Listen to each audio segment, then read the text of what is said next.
안녕하십니까. 김종래 TV의 김종래입니다. 강성친문으로 분류되는 윤호중 전 민주당 사무총장이자 국회 법사위원장인 이 윤 의원이 지난주에 민주당 원내대표에 선출되자 많은 언론들은 쇄신은 이제 물 건너갔다. 민심 대신 친문을 택했다. 민주당 의원들은 도로 친문당 됐다 라고 비판적으로 분석을 했습니다. 윤호중 신임 원내대표는 국회 법사위원장으로 있을 때 공수처법, 임대차 3법, 공정거래 3법 등을 강행 처리한 장본인입니다. 임대차법을 일방 처리한 뒤에는 대한민국 국민이 평생 집의 노예에서 벗어난 역사적인 일이라는 황당한 발언을 했습니다. 그 후부터 전세 달란을 포함한 부동산 정책은 파탄으로 그냥 간 것이 여러분도 잘 아시는 내용입니다. 또 윤 대표는 전에 100년 역사를 가진 동아일보 출신의 국민의힘 조수진 의원에게 찌라시를 만들 때 버릇이라고 하는 인물입니다. 민주당은 또 반성한다던 이 초선 의원들이 문바들의 그 집중 공격을 받아가지고 아주 맥을 못 추고 있어요. 이런 두루 친문에다 이런 사정들을 두루해서 보니까 언론이 저렇게 민심보다는 친문을 택했다. 도로 친문 세상이 됐다라고 해석하는 것도 그게 큰 무리는 아닙니다. 그런데 그렇게만 볼 건 아니다. 여권 내에 다른 진영 개편, 예를 들면 다른 사람들 인물 새로 바꾼 것 등을 보면은 그것만은 아닌 것 같지 않나 하는 생각도 듭니다. 그래서 오늘은 기존 언론과는 좀 다른 관점을 좀 얘기해 볼까 합니다. 동의하고 안 하고는 시청자분들의 자유입니다. 우선 김부겸 총리 내정자입니다. 유영민 대통령 비서실장은 김부겸 총리 내정 사실을 발표하면서 지명이죠. 지명. 내정이 아니라 통합형 정치 김부겸 총리 지명자는 통합형 정치인으로서 이 균형감 있고 정무감각과 소통 능력 그리고 대화와 타협을 중시하는 온화하고 합리적인 성품을 가진 분이라고 그 배경을 설명했습니다. 아마 이런 설명은 친문 인사들에게는 거의 불가능한 설명입니다. 통합형으로 정무감각이 어떻고 하는 거는. 그러니까 이 부겸 총리 지명자도 여기에 보조를 맞추듯이 소감문을 발표했는데 국민의 따가운 질책에 대한 원칙을 세워서 쇄신하겠다. 더 겸손하고 낮은 자세로 국정을 쇄신하겠다.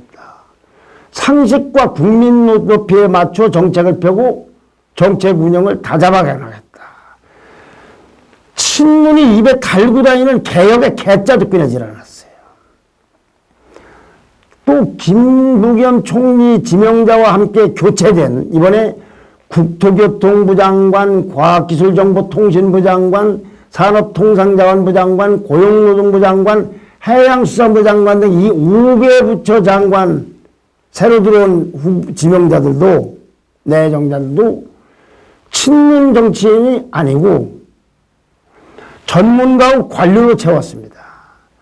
그래서 이 비문의로서의 통합형 정치인인 김부겸 내각은 기존의 친문 국정운영 기조를 대폭 궤도 수정할 가능성이 있습니다. 사실은 이 지명자는 이처럼 이렇게 뭔가 좀 친문하고 결이 다르다. 그래서 나중에 가서 이 문재인 정권에 반기를 드는 거 아니냐, 아니면 엇박자를 넣는 게 아니냐, 이런 우려가 있어서 처음에는 총리 일부러 아예 검토가 안 됐다고 합니다. 그러다가 좀 이따 말씀드리겠습니다만 이철희 새 정무수석 부터 이 통합형 총리로 가야 된다는 의견을 제시했다고 합니다. 이 이철희 정무수석의 전임자는 최재성 수석인데요. 이 사람도 이 강성 친문이에요. 여기부터가 김부겸 카드는 반대했다는 거예요. 이철희 씨가 이 전 의원이 새로 내정이 되면서 여기도 그렇게 얘기를 했고, 또 그렇게 이 통합형으로 가려면은 이 TK 출신이고 문재인 내각에서 첫 행안부 장관을 무난하게 마친 김부겸 같은 사람이 적임자라는 흐름이 좀 형성됐다고 합니다. 처음엔 아니었는데. 또 이번에 물러난 정세균 국무총리도 후임으로 김부겸 지명자를 강력히 추천했다고 합니다. 이것에 내각이 칼라가 베낀 겁니다, 지금. 다음에 이제 아까 말씀드린 이철이 정무수석 얘기입니다. 정무수석이라는 것은 여러 수석 중에 하나이지만은 실제로 대통령의 최고 정치 참모입니다. 임기 1년도 채 안 앞둔 문재인 청와대에서 이 정무수석은 뭘 해야 되느냐.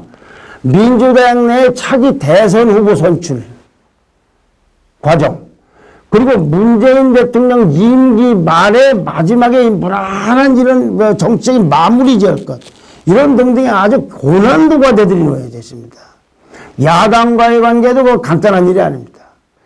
이런 자리에 이 광성여로서 김부겸 같은 사람이 내정을 반대했던 친문 강성 최재성 수석이 비문 이철이 수석으로 바뀐 것도 굉장한 의미가 있습니다. 이철이 새 수석은 문재인 대통령이 민주당 대표 시절 2016년에 20대 총선을 앞두고 영입한 사람입니다. 그래가지고 그해 비례대표로 국회에 입성을 했는데 작년 21대 총선을 앞두고는 정치 한심한 꼴 때문에 많이 부끄럽다며 불출마를 선언했습니다. 사실상 이게 친문을 비판한 겁니다.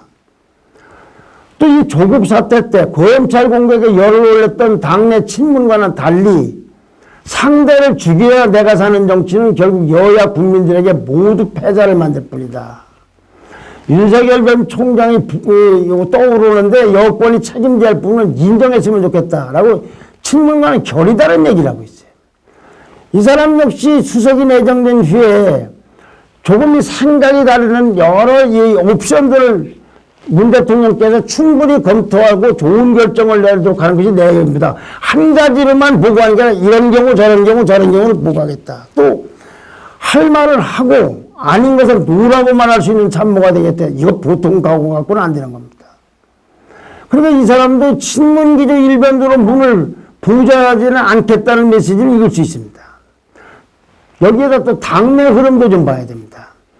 아까 말씀드린 지난주 원내대표 경선에서 윤호중 강성 친문 의원이 169표 가운데 과반 이상인 104표를 얻었습니다. 그래서 결선 투표 없이 바로 당선이 됐는데, 이거 이제 물론 숫자를 보면은 윤호중 의원이 즉 친문의 압승이죠. 그런데 친문 천하인 민주당 현실에 보면 그것만도 아닙니다. 윤호중 의원은 4선인데 3선, 그리고 지역과 충청도, 천안시 의리를 둔, 야당에서는 민주당에서는 민주당세가 아주 강하지만은 않은 충남의 여기 지역구를 두고 4선도 아니고 3선에 비문 출신인 박완주 의원이 65표를 얻었습니다. 그 38%가 되는 겁니다, 이게. 당초 예상은 한 30표 정도 될 줄 알았어요.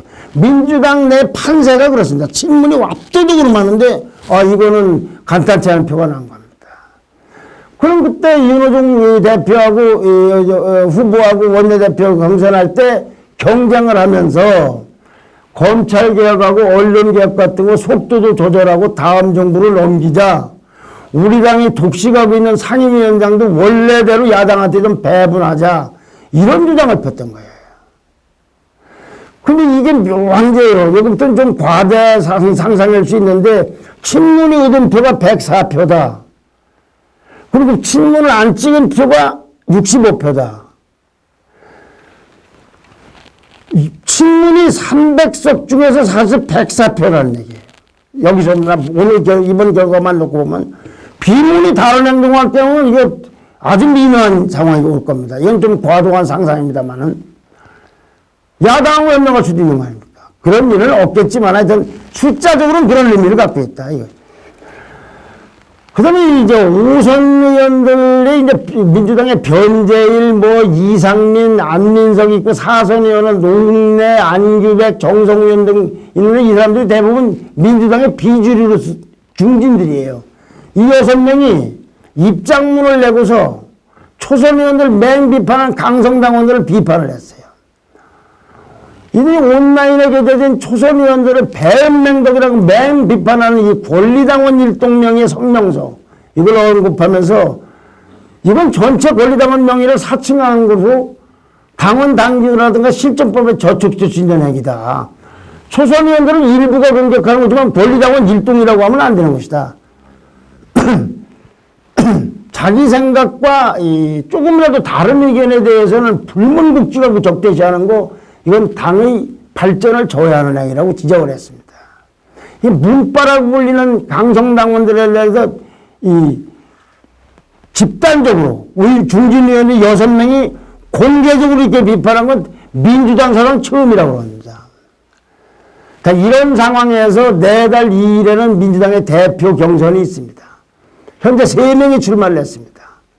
친문 핵심인 사선 홍영표 전 원내대표, 사선으로 김근택의 부인 민평영 소속의 우원식 전 원내대표, 그 다음에 5선연 586의 송영길 전 인천시장이 출마했는데, 이들 중에서 가령 친문 칼라가 10건 친문이 아닌 우원식 대표나 아니면 이 송영길 의원이 대표가 되는 건 물론이거니와 친문인 홍영표 의원이 민주당의 대표가 돼도 이제는 일방주의로 이 당을 운영하기는 어렵게 되어 있습니다. 아까 말씀드린 대로 박원순을 찍은 사람도 그렇게 65명이나 되고, 특히 정부나 청와대와의 관계에서 옛날처럼 무슨 뭐 정부를 호통치고 우래라 가래라 이건 안 될 겁니다. 그럼 김부겸 총리 지명자나 이철희 정부수석이 그걸 당하고 있겠습니까? 안 당할 겁니다. 이렇게 되면 가장 중요한 건 이제 차기 그 대권 후보 경선 과정인데요. 이거 친문 구도로만 가기가 쉽지 않게 되어 있습니다. 지금 현재 이재명 경기지사가 1위고 이낙연 대표는 한 자릿수지만 2위입니다. 여기 이제 총리를 그만두는 정세균 전 총리가 이제 가세해서 여의도에다 이제 초대형 캠프 사무실도 운영 중이고 그런데 누가 될지는 몰라요. 그러나 분명한 거는 시도 때도 없이 불쑥불쑥 태어나는 이 정치공학적 사고, 친문이 소위 장난칠지 모른다는 것, 이건 아마 불가능할 겁니다. 보궐선거에서 보듯이 국민적으로도 우원은 비판적으로 보일 거고, 여권 내 이 비문, 이 새 역학구도로 봐서도 친문은 이미 그럴 동력을 상실했다고 봅니다. 이걸 뒷받침하듯이 제3후보론이 있죠. 이게 정치공학적인 얘기인데, 제3후보론의 하나로 거론된 유시민 노무현재단 이사장이 지난주에 주목할 만한 발언을 했어요. 자기가 제3후보로 뭐 거론되는 가능성에 대해서 남의 인생을 장난감 취급하는 것이냐, 민주당이 갈기갈기 찢겨서 아비다툼하는 걸 보고 싶은 희망을 가진 사람들이 하고 있는 거 아니냐. 그러니까 요 말은 곰곰이 생각하면 자기가 안 할 뿐만 아니라 친문의 그 정치공학적인 제3 대선 후보 옹립 가능성은 실현 가능성도 없고 해서는 안 된다는 걸 못 박은 걸로 보입니다. 네. 감사합니다. 구독 신청과 좋아요 부탁드립니다.